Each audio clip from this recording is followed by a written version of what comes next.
கூடாதது ஒன்றுமில்லையே. தேவனால் கூடாதது கூடாதது ஒன்றுமில்லையே. எல்லாரும் சேர்ந்து பாடுங்க. கூடாதது ஒன்றுமில்லையே. கூடாதது ஒன்றுமில்லையே. கூடாதது ஒன்றுமில்லையே. கூடாதது ஒன்றுமில்லையே. நம் தேவனால் கூடாதது கூடாதது ஒன்றுமில்லையே. நம் தேவனால் கூடாதது கூடாதது ஒன்றுமில்லையே.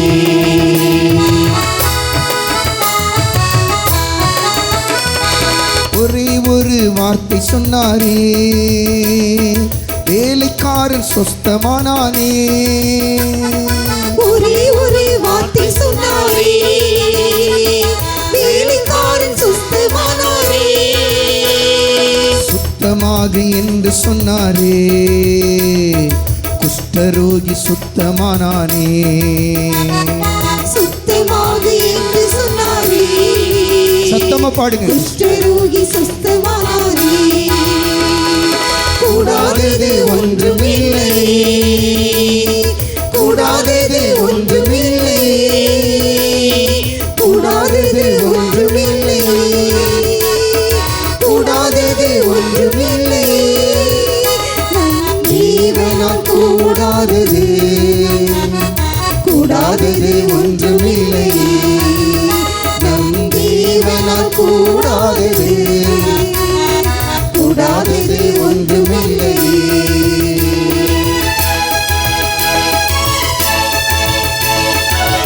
நல்ல கைத்தடி பாடுங்க மாணவர்களே. கடல் மீது நடந்தாரே, கடும் புயல் அதட்டினாரே. கடலில் நடந்தாரே, கடும் புயல் அதட்டினாரே. ஆடையை தொட்டாரே, வாலிபன் பிழைத்தானே.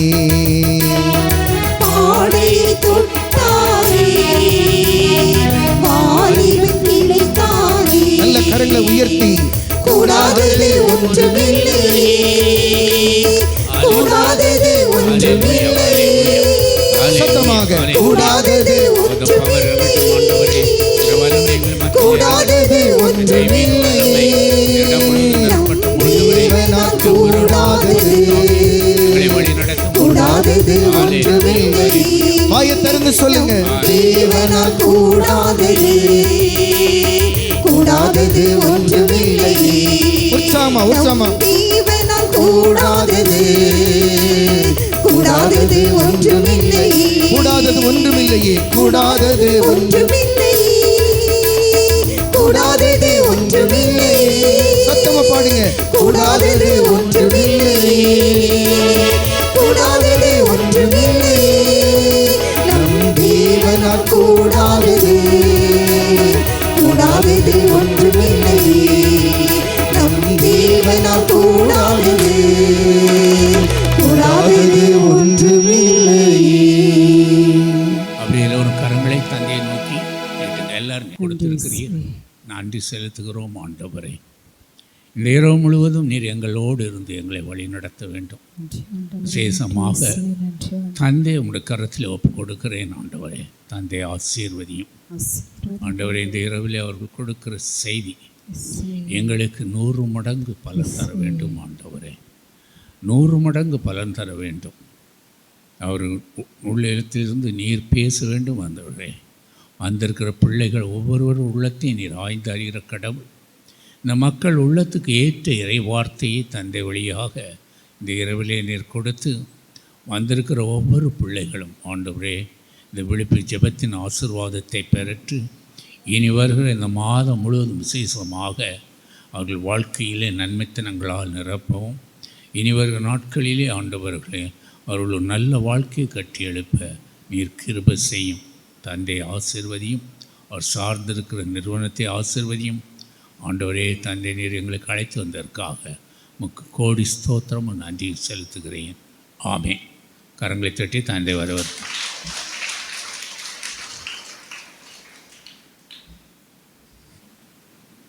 என்ன பார்க்கறது பயமாக்குது. நரகத்தை எப்படிங்களா மோட்சத்தை அப்படியே சிஸ்டர் சாமியை கூப்பிட்னா நீங்கள் நரகத்தை போய் வாலிப பையன் கேட்டான், நான் நம்ப மாட்டேன், எனக்கு காட்டுங்க, இப்போதான் நம்புவேன், சும்மா பொய் சொல்லிட்டுக்கிறீங்க அப்படின்னு கேட்டான். சரி ஒன்று ராயப்பர் ஃபோனை போட்டு நீ மேலே வா அப்படின்னாரு. ஸோ உயிரோட மேலே போன அந்த பையன். அப்போ போனால் ராயப்பர் வந்து சுற்றி காட்டுறேன், மோட்சத்தையும் நிறைய சுற்றி காட்டுறேன், நீ பார்த்துட்டு அப்புறம் முடிவு பண்ணு, நீ உலகத்துக்கு போய் முடிவு பண்ணு அப்படின்னு சொன்னார். சரின்னு சொல்லிட்டு அப்படியே மோட்சத்துக்கு முதல்ல வந்தான். மோட்சத்தில் அப்படியே எல்லாத்தையும் பார்த்துட்டு சரி போய் அப்படியே பார்க்கும்போது அவங்க ஊர் பஸ் டிரைவர் அங்கே இருந்தார். மோட்சத்தில் பஸ் ஓட்டுறவர் பார்த்துட்டு அங்கிள் அப்படின்னா அவர் சிரிச்சாரு, போயிட்டான். நரகத்துக்கு வந்தான். அங்கே பங்குசாமி இருந்தார். இவங்க பக்குன்னு போயிடுச்சு.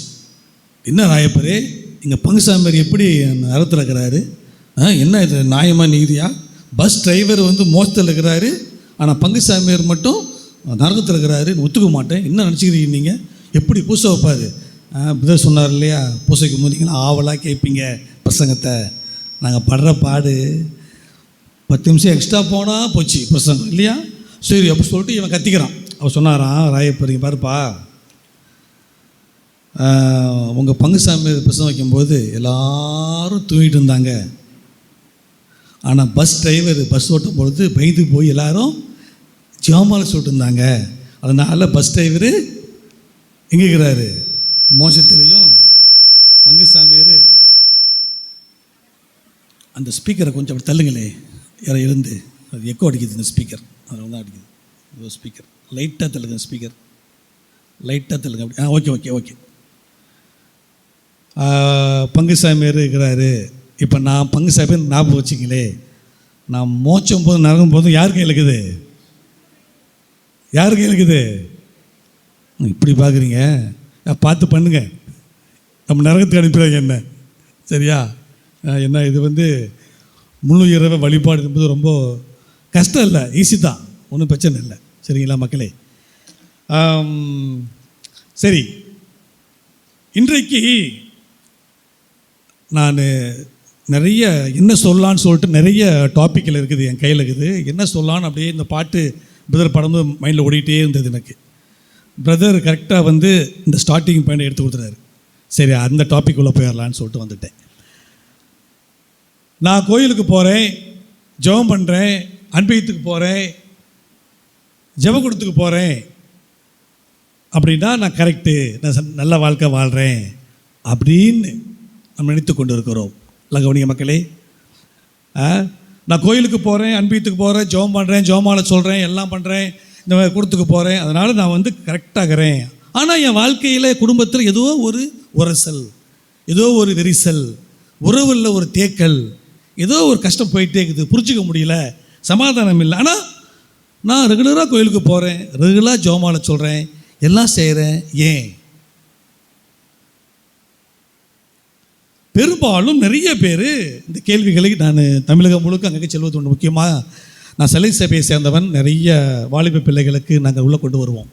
நிறைய பங்குக்கு போகும்போது இந்த கருத்து நிறைய வந்து நான் சாமி நான் நிறையா ரெகுலராக கோயிலுக்கு போயிடுறேன், அன்பயத்துக்கு போயிடுறேன், எல்லாம் போயிடுறேன், ஆனால் எனக்கு என்னன்னு தெரியல, எங்கள் வீட்டில் இந்த பிரச்சனை, எனக்கு இந்த மாதிரி ஒரு உறவு சிக்கல், சமாதானம் இல்லை, எனக்கு என் தம்பிக்கு ஒத்து போக மாட்டேங்கிறாங்க, எனக்கு மாமியாருக்கு ஒத்துக்க மாட்டேங்கிறாங்க. அப்படி என்றால் நீங்கள் ரெகுலராக கோயிலுக்கு போகிறீங்க, எல்லாம் செய்கிறீங்க, அப்புறம் ஏன் வந்து உங்கள் ஆன்மீகத்திலே ஒரு தொய்வு, ஏன் நம்ம வாழ்க்கையிலே ஒரு சின்ன ஒரு விரிசல்? இது ரொம்ப யோசிக்கிற தன்மை நமக்கு வேண்டும். அப்போ ஆன்மீகத்தில் இருக்கிறோம், அன்றாடம் ஜெபம் செய்கிறோம், இருந்தபோதும் என் வாழ்க்கையிலே ஒரு சின்ன ஒரு கலக்கல், ஒரு சமாதானம் இல்லாமை. மக்களை இன்றைக்கு இதுக்கு நீ விடை கண்டே செல்ல வேண்டும். 2 பகுதி எடுக்கிறேன். முதல் பகுதி நமக்கு, இன்னொரு பகுதி இருக்குது. ஸோ இந்த பகுதியை நம்ம வந்து கண்டிப்பாக நான் ஆசிரியரை பெறாமல் யாரும் செல்லக்கூடாது. அப்போ ஏன், என்ன காரணம், ஏன் இப்படி என்று பார்க்கும் பொழுது இதே கேள்வியை வந்து மத்தேயு எழுதின செய்தி அதிகாரம் 19 அதிகாரம் 16 ஒரு யங் பாய் கேட்குறான். வாசிங்களே, மத்தேயு அதிகாரம் 19 இறைவசனம் 16.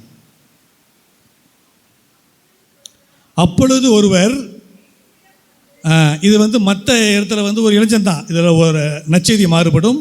ஒரு இளைஞன் வரும், அப்போது ஒருவர் இயேசுவிடம் வந்து, போதகரே, நிலைவாழ்வை பெற்றுக்கொள்வதற்கு என்ன செய்ய வேண்டும்? இயேசு என்ன சொல்கிறாரு? தொடர்ச்சி படிங்க. நீ ஏன் கேட்குற? நல்லவர் ஒருவரே, வாழ்வடைய விரும்பினால் கட்டளைகளை கடைப்பிடி. அவன் சொன்ன என்ன சொல்கிறான் அதுக்கு?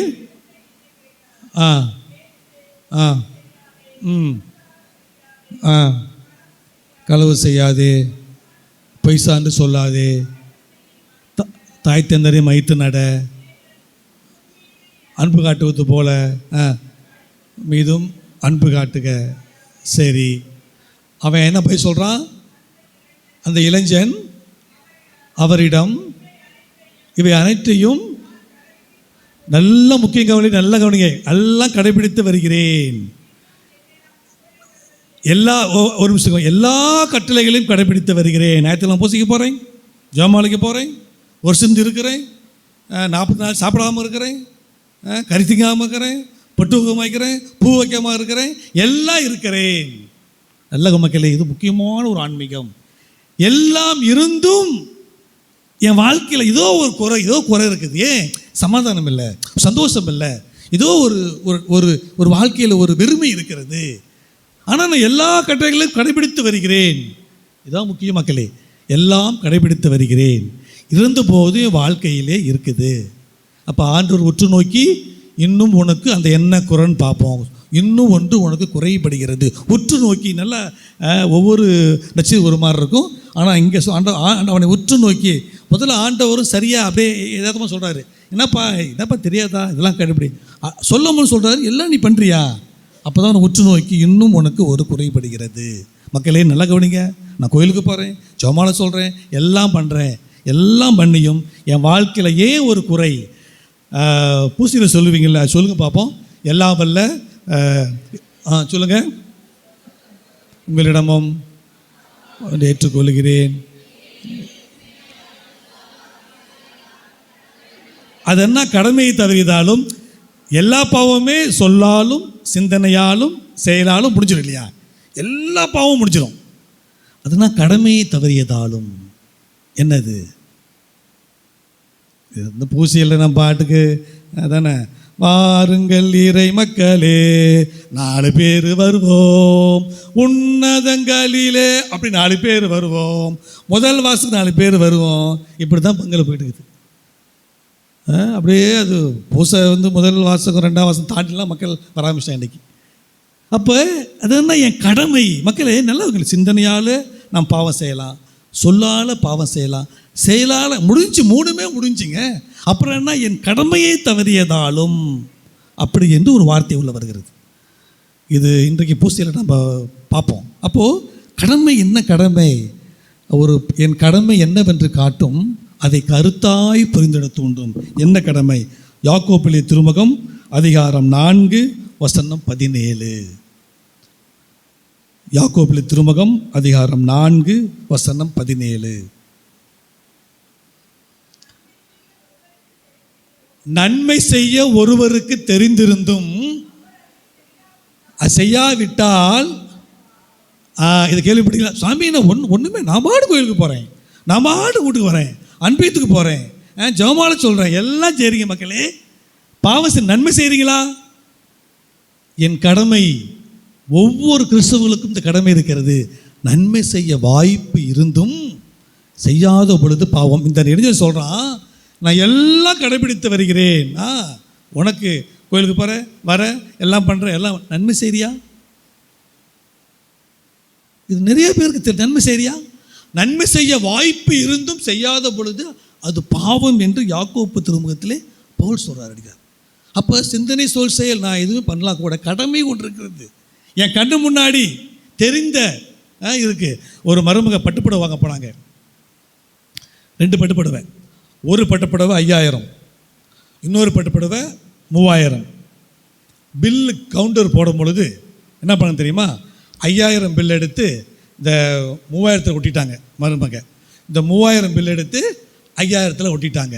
அப்போ 5000 பட்டு புடவை என்ன வச்சு 3000 ஆச்சு. 3000 பட்டு புடவை 5000 ஆச்சு. மருமகன் டிங் டிங் டிங் டிங் அப்படின்னு வீட்டுக்கு போகிறாங்க.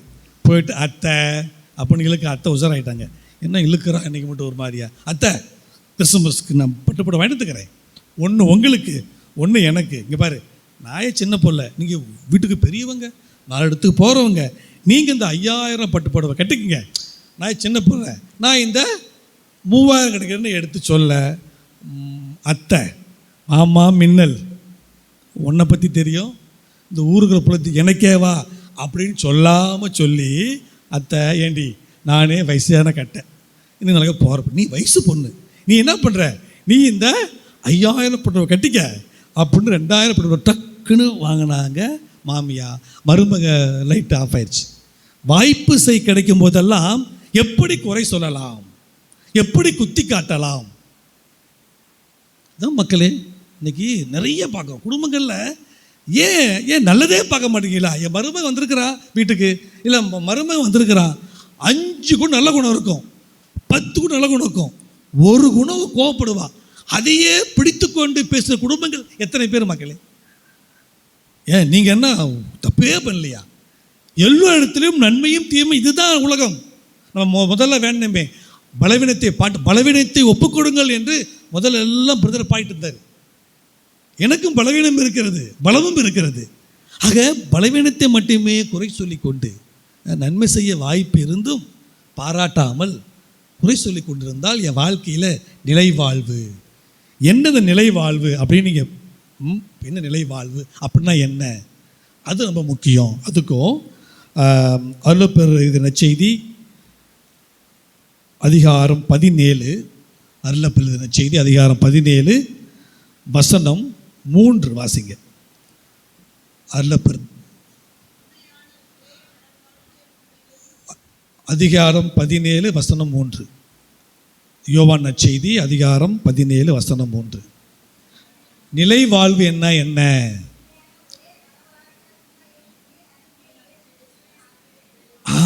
கடவுளை அறிவதே நிலை வாழ்வு. அப்போ இந்தவன் எல்லாம் இந்த பையன் செஞ்சுக்கிறான், கடமை ஞாயிற்று பூசைக்கு போகணும் போயாச்சு, ஜெபமாலை சொல்லணும் சொல்லியாச்சு, வருஷத்து இருக்கணும் வருஷத்து வச்சு 40 நாள் அது பண்ணுவீங்க. 40 நாள் அடே எங்கள் அப்பா 41 நாள் மொத்த இதுவும் வீட்டில் நரவனை பரப்பனை எல்லாம் இருக்கும். அது 40 நாள் இந்த பணம் இருப்போம். ஆக இன்றைக்கு இவன் எல்லாம் கடைபிடித்து சடங்காக மாறிக்கொண்டு இருக்கிறது. கடவுளை பற்றி அறிவதே நான் பற்றி அறிவதே அந்த நிலைவாழ்வு. அப்படின்னா என்ன? கடவுளை பற்றி எப்படி அறிய வேண்டும், எப்படி அறிய முடியும், எப்படி கடவுளை பற்றி நம்ம அறிய முடியும்? யாராவது சொல்லுமா நமக்கு? யாராவது சொல்லுமா நமக்கு? எப்படி கடவுளை பற்றி அறிய முடியும், நம்மளால் அறிய முடியும்?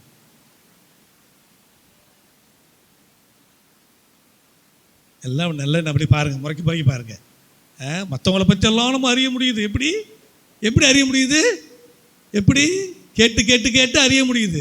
கடவுளை பற்றி இறை வார்த்தை மட்டுமே கடவுளை பற்றி நாம் அறிய முடியும். மற்றவங்க சொல்லுவாங்க, இருந்த போதும் இறை வார்த்தை இப்போ சொல்லுபதியா யாக்கோப்பு 4:17 நன்மை செய்ய வாய்ப்பு இருந்தும் இதெல்லாம் தெரியாமல் போச்சு நமக்கு.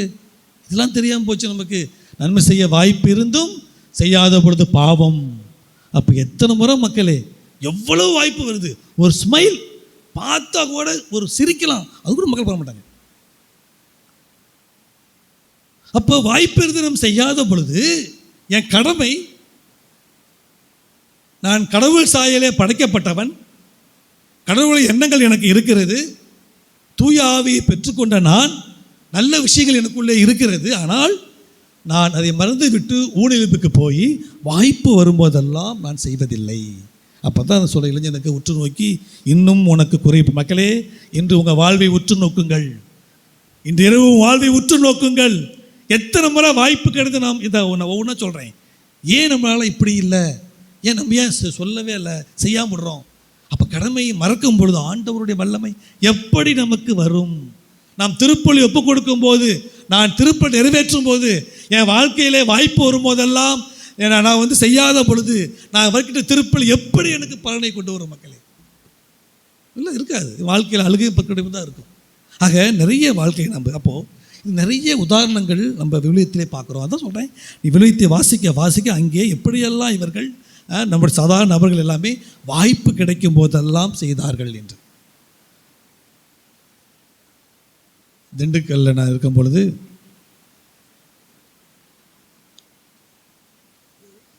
அண்ணே தங்கச்சியோடு பேசுவதில்லை, சின்ன ஒரு பிரச்சனை, பேசுறதில்லை. தங்கச்சி புருஷன் ஆக்சிடெண்ட் ஆகி வீட்டில் இருக்கிறாரு. இவங்க கோயிலுக்கு போகிறாங்க, வீடு இப்படி இதை கடந்தான் கோயிலுக்கு போனோம். அவங்க கோயிலுக்கு போகிறாங்க. இவங்க வீட்டில் தங்கச்சியோடைய புருஷன் சின்ன ஒரு ஆக்சிடெண்ட் ஆகி கால் அடிபட்டு வீட்டில் இருக்கிறாரு. இவங்க தினந்தோறும் அந்த வீட்டை கடந்து தான் கோயிலுக்கு வராங்க, திருப்பலிக்கு வராங்க.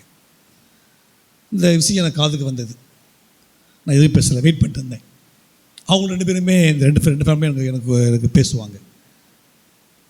அப்போ கொஞ்ச நாள் போய் கொண்டு இருந்தது.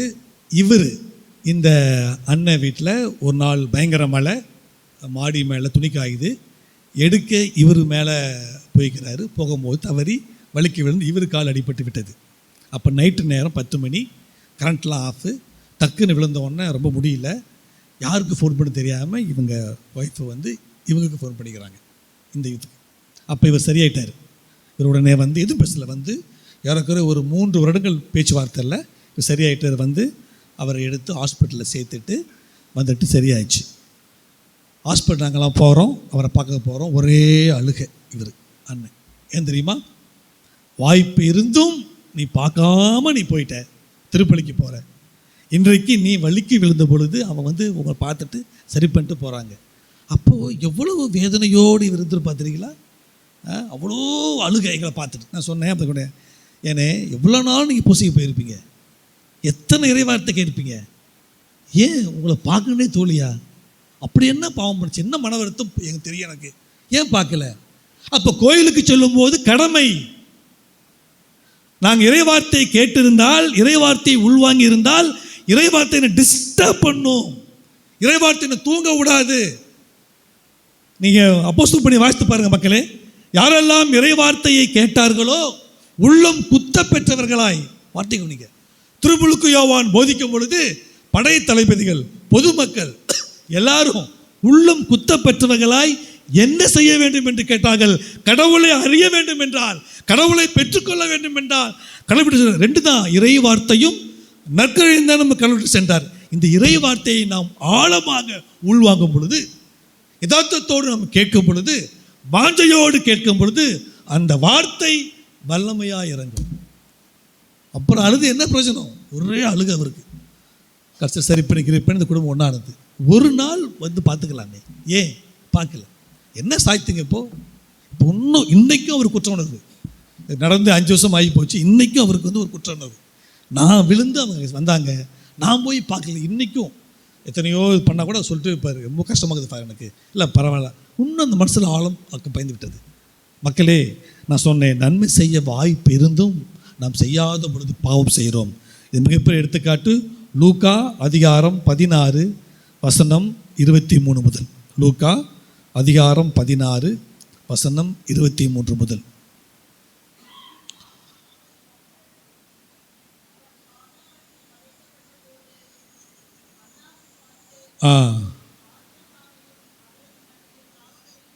இது தெரியும் உங்களுக்கு, நான் முழுசாக சொல்ல. லாசர் ஏழை உங்களுக்கு தெரியும். லாசர் அந்த பணக்கார வீட்டு வெளியில் அப்படியே கிடப்பார். பணக்காரன் சாப்பிடுவார். 2 பேர் இறந்து போயிடுவாங்க. இறந்து போயிட்டு லாசர் மோட்சம் போயிடுவார், பணக்காரர் நரகத்தில் இருப்பார். அப்போ தான் இந்த வசனம் நடைபெறுது. 23 அந்த பணக்காரர் அப்போ பார்க்குறாரு. வாசிங்க.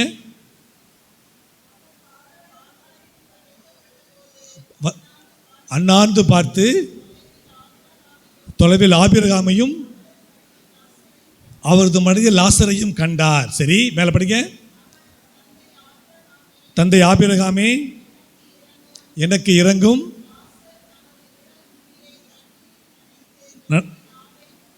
செய்யும்படியாக அனுப்பும், நான் மிகுந்த வேதனைப்படுகிறேன் என்று உரக்க கூறினான். அதற்கு பதில பாருங்க, அதில் பதில பாருங்க, மேலே படிங்க.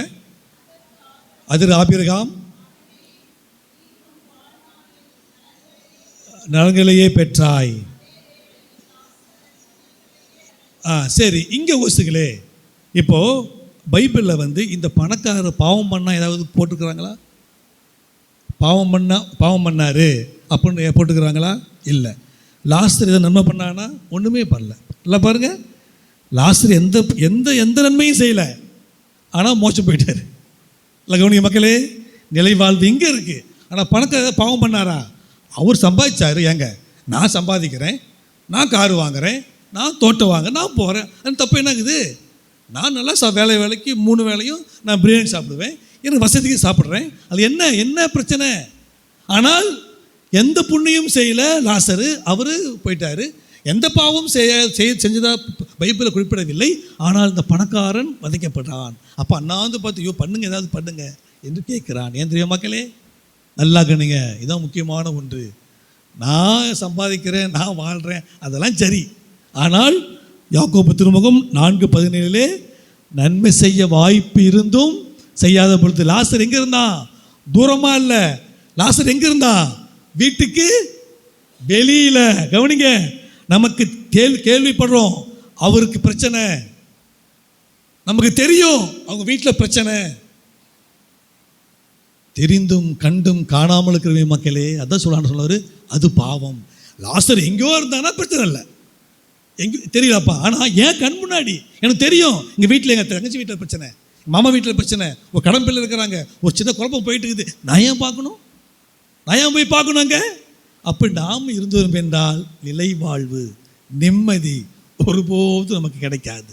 நாம் 10 கோயில் போகலாம், வேளாங்கண்ணிக்கு நடந்து போகலாம், உருட்டு போகலாம், பறந்து போகலாம், எதுக்கும் ஆண்டவரும் அன்னை மரியாளும் மாட்டார்கள். வாய்ப்பு எனக்கு தெரிந்து நான் கேள்விப்படல, அவர் உடம்பு சரியாமல் போயிட்டார். இப்போ சொன்னேன், திண்டுக்கல்ல சொன்னேன், ஏப்பா தெரியலன்னா பரவாயில்ல, அந்த வீட்டு முன்னாடி நீ போகிற, உனக்கு தெரியும், உன் தங்கச்சி புருஷன் எங்களுக்கு தெரியும், நாங்கள் போய்க்கிறோம், ஊர் பங்குக்கே தெரியும், வழியாக போகிற, நீ கண்டுக்காமல் போகிற, அது தவறு இல்லையா மக்களே? அந்த லாசர் எந்த புண்ணியம் லாசர் செய்ய முடியல, புண்ணியம் செய்ய முடியல அவனால். அப்படி இருந்தா. ஆனால் பணக்காரன் செஞ்சுருக்கலாமே. இப்போ அப்போ தான் பணக்காரன் சொல்கிறான். அதுக்கு பதிலை பாருங்கள், மேலே படிங்க. மேலே சொல்லுவார், எனக்கு இன்னும் எத்தனை பேர் இருக்கிறாங்க? சகோதரர்கள் எத்தனை பேர் இருக்கிறாங்க? பைபிளில் போட்டிருக்கு 5 பேர் இருக்கிறாங்க. அங்கே போய் ஆபிரகாமே, மேலே படிங்க, ஆபிரகாமே சகோதரர் இருக்கிறார்கள். இதுதான் முக்கியம். அவங்கள் இந்த கஷ்டமான சூழ்நிலைக்கு வராதவாறு எப்படி இங்கிருந்து ஒரு ஆள் அனுப்பி, எங்கேருந்து? மோசத்திலேருந்து ஆள் அனுப்பி எச்சரிக்கலாமே. நல்ல வசனம் பார்த்தீங்களா? அவர் ஐயோ போய் அனுப்புங்க, அது சொல்லுவார் ஆபிரகாம். இது அவருக்கு மோசேவின் சட்டங்களும் இறை வாக்குகளும் இருக்கும், அவர்களுக்கு செவிசாய்க்கட்டும். இறை வாக்குக்கு நீங்கள் செவிசாய்க்க வேண்டும், மனித வார்த்தை அல்ல. ஆபிரகாம் யாரும் அனுப்புங்க, வீட்டில் போய் சொல்லுங்கள், ஃபோன் பண்ணி சொல்லுங்கள், பண்ண சொல்லுங்கள், எதுவும் நடக்காது. நாம் அவர்களுக்கு இறை வாக்கும் திருச்சபையும் இறை வாக்கும் திருப்பலியும் இருக்கிறது, அதில் செவிசாய்க்கட்டும். அப்புறம் நம்ம இங்கேருந்து யாரும் அனுப்ப மாட்டாங்க மோட்சத்தில் இருந்து. மக்களே, நாம் இறை வார்த்தைக்கு செவிசாய்க்க மட்டுமே நாம் கடவுளை புரிந்து கொள்ள முடியும், கடவுள் தன்மை பெற முடியும். இந்த இறைவார்க்கு நமக்கு சொல்லி காட்டும், குத்தி காட்டும். இறைவார்க்கு உண்மையிலுது இருபக்கமும் ஷார்ப்பு வாய்ந்தது, உள்ளத்தின் எண்ணத்தை சீர்தூக்கி பார்க்கிறது என்று நான் வாசிக்கவில்லையா மக்களே? அப்போ இறைவார்த்தை நீங்கள் உள் வாங்கும் பொழுது, நான் பெரும்பாலும் சொல்வது உண்டு ஒவ்வொரு திருப்பலியிலும், இல்லையா? பட்டுப்புடவை வாங்க 10 கடை ஏறுவோம், இல்லையா? ஒரு நெக்லஸ் வாங்க 10 கடை ஏறுவோம். ஜோயாளுக்காச்சு உங்களுக்காச்சு எங்களுக்காச்சு 10 பேரை விசாரிப்போம். எங்கள் வீட்டில் வந்து என் பையனுக்கு கல்யாணம், காரைக்குடியை கூப்பிடலாமா, சபையில்காரரு மெட்டுக்குடியை கூப்பிடலாமா, இதெல்லாம் கேட்போம் மக்களே. என்ன தயாரிப்பு இல்லை, எல்லாம் பட்டுப்பட வாங்க. நான் ஒரு நாள் மாட்டிக்கிட்டேன் எங்கள் வீட்டுக்கு போகும்போது. நான் ஒரு லீவுக்கு போனேன், எல்லாம் கூட்டி போயிட்டாங்க. 3 மணி நேரம் கடையில் எல்லாம் தேடுறாங்க, எங்கள் சித்தி நான் உட்காந்துக்கிறோம், பட்டுப்படவை எல்லாம் சரி. ஆனால் சண்டே திருப்பலிக்கு வரும்போது எப்படி வரும்? அப்படியே ஒரு தயாரிப்பு இல்லை மக்களே. இப்போ நான் சொல்கிறேன் மக்களே, நீங்கள் திருப்பலிக்கு எப்போ வந்தாலும் சரி, முக்கியமாக சண்டை வந்தாலும் சரி, எதுவும் நீங்கள் கேட்க வேணாம் ஆண்டவர்கிட்ட. இறை வார்த்தை இப்போல்லாம் வாட்ஸ்அப்பெல்லாம் வந்துருச்சு. இறை வார்த்தையை வாசிச்சுட்டு அமைதியாக வந்து உட்காருங்க மக்களே. இறை வார்த்தை உங்களுக்கு சொல்லும். சாமியாரே சிஸ்டரோ, சின்ன பையனே பெரிய பையனோ வாலிப்பள்ளியோ, இறை வார்த்தையை உங்களுக்கு சொல்லும். அந்த திருப்பள்ளி முடிந்து நீங்கள் போகும் பொழுது உங்கள் ஜெபம் கேட்கப்பட்டதோ இல்லையோ, அது ஆண்டவருக்கு எப்படி தெரியல, ஆனால் நிறைவோடு நீங்கள் செல்வீர்கள் மக்களே. இது உண்மை, சத்தியம். இறை வார்த்தை அவ்வளோ இறை வார்த்தை. அதான் இறை வார்த்தைக்கு நாம் செவிசாய்க்க வேண்டும். அப்போ தான் கடவுளை முழுமையாக அறிந்து கொள்ள முடியும், அவருடைய தன்மை புரிந்து கொள்ள முடியும். அப்போ கண்ணுக்கு எதிராக லாஸ்டர் இருக்கிறாரு, இவர் கண்டுக்கவே இல்லையே. கண்ணுக்கு இது தெரியுமில்ல உங்களுக்கு. அப்போ நன்மை செய்ய வாய்ப்பு இருந்தும் செய்யாத போது இவங்க கேள்விப்படுறோம், அவங்களுக்கு உடம்பு சரியில்லை, கேள்விப்படுறோம் அவங்களுக்கு பிரச்சனை, கேள்விப்படுறோம் இது குடும்பத்தில் ஒரு ஹெல்ப் தேவைப்படும், நான் ஏன் போகணும், போக மாட்டேன், அவங்க செஞ்சாங்களா, அப்படி நாம் கண்டுகொள்ளாமல் போது அதான் பைபிள் சொல்லுகிறது, உங்களுக்கு யாரெல்லாம் கைமாறு செய்கிறார்களோ அவள் செய்தால் உங்களுக்கு என்ன பயன். மக்கள் இதெல்லாம் ரொம்ப எனக்கு பிடிச்சமான நிறைய வார்த்தைகள். ஏன் எனக்கு ஒரு சாமியார் வணக்கம் சொல்கிறாரு, அங்கே சொல்லுவேன், நான் சொல்லாத சாமியாருக்கு சொல்ல மாட்டேன், அவர் சரியில்லை. இதுதான் நான் சொன்னேன், நான் சொல்லுவேன், அவர் சொல்லணும், அவர் கடவுள் பார்த்துக்குவார். ஆக நாம் எங்கெல்லாம் வாய்ப்பு இருக்கும்போது கடவுளுடைய நாம் பிம்பங்களாக மாறுகின்றோமோ, கடவுள் நற்செய்தியை நாம் பறைசாற்றுகின்றோமோ, மார்க்கு, மத்தேயு, லூக்கா, இந்த அருளப்பரை தாண்டி நற்செய்தியாக மாறுகிறோமோ மக்களே, அங்கே மிகப்பெரிய ஒரு வல்லமை மக்களே நம்ம மாற முடியும். எங்கெல்லாம் வாய்ப்பு இருக்குது. ஒரு பங்கு சாமிகிட்ட ஒரு ஐயா வந்தார். சாமி, இவளோடலாம் ஒரே பிரச்சனை, காது கேட்க மாட்டேங்குது, சொன்னாலும் கேட்க மாட்டேங்கிறா, கோவப்படுறா, ஹாஸ்பிட்டலுக்கு வானாலும் வர மாட்டேங்குது, நீங்கள் சொல்லுங்கள் அப்படின்னு சொன்னார். ஸோ பங்கு சாமிக்கு எப்படி தெரியும் அம்மாவுக்கு வந்து காது கேட்க? அட நீங்கள் வேறு, நான் தான் டெய்லி கஷ்டப்படுறேன்னே. சரி டெஸ்ட் டெஸ்ட் பண்ணாலும் நோ கத்துறாளே. அப்போ சொன்னார் பங்கு சாமி, சரி ஒரு டெஸ்ட்டு நீங்கள் பண்ணுங்களேன். எப்படி பண்ணுங்கள்? ஞாயிற்றுக்கிழமை பூசை முடிஞ்சு வீட்டுக்கு போங்க. வீட்டுக்கு போயிட்டு வீட்டுக்கு வெளியில் நின்று மேரி என்ன காலை சாப்பாடு அப்படின்னு கேளுங்க. ஒன்று சத்தம் இல்லையா? ஓகே. ஹாலுக்கு வந்து மேரி என்ன சாப்பாடு அப்படின்னு கேளுங்க. சவுண்ட் இல்லையா? உறுதி பண்ணிங்க. கிச்சன் கிட்ட வந்து கேளுங்க. அப்போ 3 முறை கேட்டிங்களா உங்களுக்கு தெரிஞ்சு போயிடும். சொல்லிட்டோன்னே சந்தோஷமாக ஐயா பூசை முடிஞ்சு போகிறாரு. அதேமாதிரி வீட்டுக்கு போய் வெளில நின்று மேரி என்ன சாப்பாடு ஒன்றும் கேட்கல, சூப்பர், அம்மாவுக்கு காது விட்டு. அப்புறம் ஹாலுக்கு வந்தார். ஹாலுக்கு வந்துட்டு மேரி என்ன காலை சாப்பாடு, சவுண்டு இல்லை.